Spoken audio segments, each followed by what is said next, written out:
সাহিত্যে একটি কথা আছে, লেবু একটি ফল নয়, এটি সতেজতা, বিশুদ্ধতা, নতুন শুরুর প্রতীক হিসেবে ব্যবহৃত হয়েছে।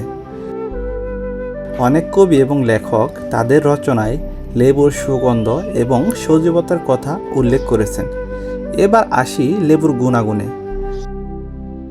লেবুতে রয়েছে প্রচুর পরিমাণ ভিটামিন সি, যা আমাদের রোগ প্রতিরোধ ক্ষমতা বাড়াতে সাহায্য করে। এটি হজমে সহায়ক, ত্বকের জন্য উপকারী এবং শরীরকে সতেজ রাখতে সাহায্য করে।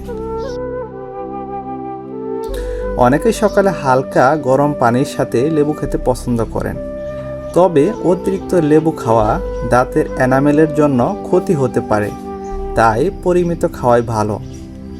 ছোট্ট এই লেবু শুধু আমাদের খাবারের স্বাদে বাড়ায় না, ইতিহাস, সাহিত্য এবং স্বাস্থ্যের জগতেও এর ব্যাপক গুরুত্ব রয়েছে।